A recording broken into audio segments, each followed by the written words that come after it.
Hello friends, welcome to my channel. ఈరోజు వీడియోలో వచ్చేసి సమ్మర్ స్పెషల్ సగ్గుబియ్యం పెసరపప్పు పాయసం రెసిపీని అయితే మీతో షేర్ చేసుకోబోతున్నానండి. ఈ సమ్మర్లో బాడీకి ఎంతో చలువ చేసే రెసిపీ అండి ఇది. దీని కన్సిస్టెన్సీ చూడండి ఎంత క్రీమీగా ఉందో. ఇది చల్లారితే కూడా ఇట్లే ఉంటుందండి. ఈ సమ్మర్లో తప్పకుండా ట్రై చేయాల్సిన రెసిపీ అండి ఇది. చూడండి ఎంతో ఎమ్మీ అండ్ టేస్టీగా పాయసం రెసిపీ. ఇప్పుడు లేట్ చేయకుండా రెసిపీని అయితే ప్రిపేర్ చేసుకుందామండి. అలాగే ఎవరైనా కొత్తగా చూస్తా అంటే నా ఛానల్ని సబ్స్క్రైబ్ చేయండి, లైక్ చేయండి, షేర్ చేయండి.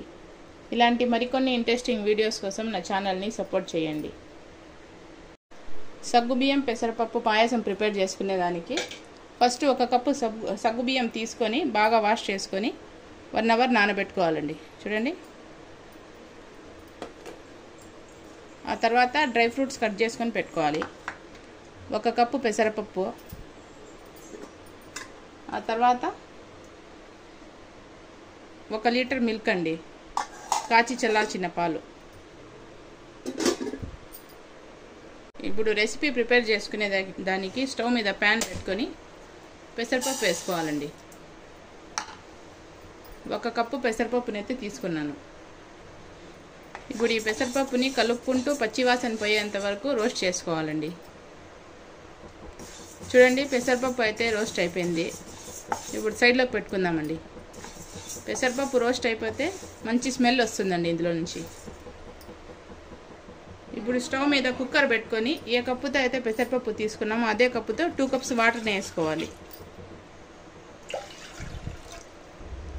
ఈ పెసరపప్పుని 2-3 టైమ్స్ వాష్ చేసుకొని ఇందులోకి వేసుకోవాలండి.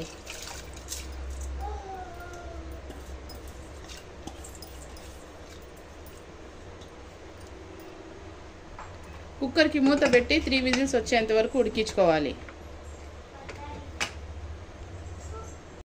3 విజిల్స్ వచ్చిన తర్వాత ఈ కుక్కర్ని సైడ్లోకి పెట్టుకోవాలండి.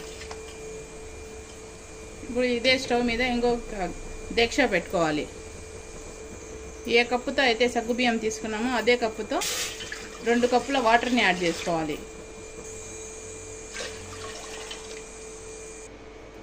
చూడండి, పప్పు కూడా బాగా ఉడికిపోయింది.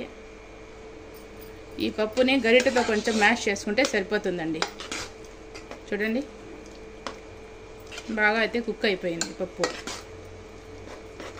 కొంచెం పలుకులుగా ఉంటే బాగుంటుంది. చూడండి, ఇలా చేసుకుంటే సరిపోతుంది.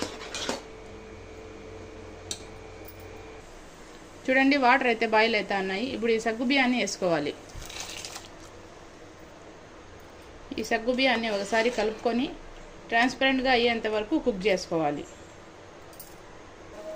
చూడండి, సగ్గుబియ్యం అయితే కుక్ అవుతా ఉన్నాయి. ఇది బిన్నే కుక్ అయిపోతాయి, ఎందుకంటే ముందే నానబెట్టుకున్నాం కాబట్టి. చెక్ చేసుకుందామండి కుక్ అయినాయో లేదో. చూడండి, పర్ఫెక్ట్గా కుక్ అయిపోయినాయి సగ్గుబియ్యం అయితే. చూడండి, సగ్గుబియ్యం అయితే కుక్ అయిపోయినాయి. ఇప్పుడు ఇందులోకి పెసరపప్పుని యాడ్ చేసుకోవాలి.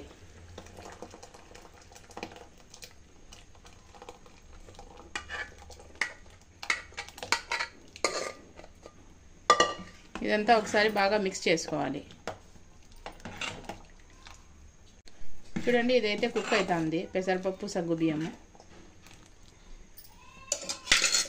ఇప్పుడు ఇందులోకి 1 కప్పు బెల్లాన్ని యాడ్ చేసుకోవాలి.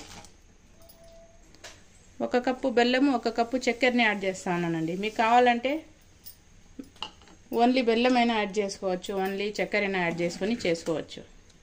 నేనైతే 2 మిక్స్ చేసి వేసినానండి స్వీట్కు. ఈ బెల్లము చక్కెర బాగా కరిగేంత వరకు కుక్ చేసుకోవాలండి. చూడండి, ఇలా కుక్ అయ్యేటప్పుడు స్టవ్ని ఆఫ్ చేసేసి అయినా మిల్క్ని యాడ్ చేసుకోవచ్చు, లేకుంటే సిమ్లో పెట్టైనా యాడ్ చేసుకోవచ్చండి. ఈ కప్పుతో అయితే 2 కప్స్ యాడ్ చేస్తాను. దీంతో 2 కప్స్ మిల్క్ అవుతాయండి. ఇదంతా బాగా మిక్స్ చేసుకొని ఒక పొంగు వచ్చేంత వరకు కుక్ చేసుకోవాలి. చూడండి, ఇలా ఒక పొంగు వస్తే సరిపోతుందండి. సగ్గుబియ్యం పెసరపప్పు పాయసం అయితే రెడీ అయిపోయిందండి. కన్సిస్టెన్సీ అయితే ఇలా ఉండాలి. చల్లారితే ఇంకా కొంచెం చిక్కబడుతుంది. ఇప్పుడు స్టవ్ ఆఫ్ చేసేయాలి. పాయసం దీక్షని పక్కన పెట్టుకొని స్టవ్ మీద ఇంకొక కడాయి పెట్టుకోవాలండి. ఒక 2 స్పూన్స్ నెయ్యిని యాడ్ చేసుకోవాలి.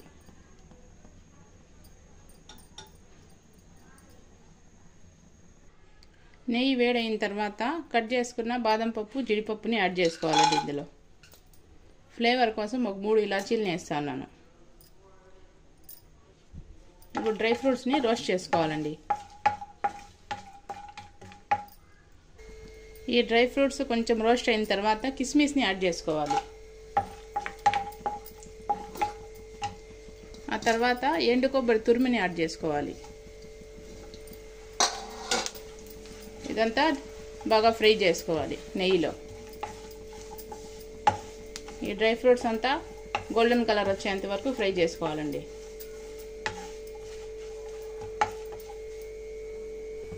చూడండి, డ్రై ఫ్రూట్స్ అయితే రోస్ట్ అయిపోయినాయి. ఇప్పుడు ఈ కడాయిని పక్కన పెట్టుకోవాలండి.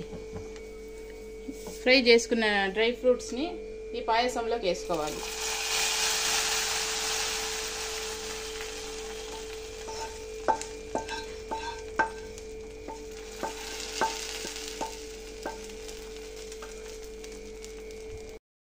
డ్రై ఫ్రూట్స్ వేసుకున్న తర్వాత పాయసంలో అంతా బాగా మిక్స్ చేసుకోవాలి. అంతేనండి, ఎమ్మీగా పెసరపప్పు సగ్గుబియ్యం పాయసం అయితే రెడీ అయిపోయింది. ఈ సమ్మర్లో ఒంటికి ఎంతో చలువ చేసే పాయసం రెసిపీ అండి ఇది. అంతేనండి, రెసిపీ అయితే కంప్లీట్ అయిపోయింది. ఎవరైనా కొత్తగా చూస్తా ఉంటే నా ఛానల్ని సబ్స్క్రైబ్ చేయండి, లైక్ చేయండి, షేర్ చేయండి.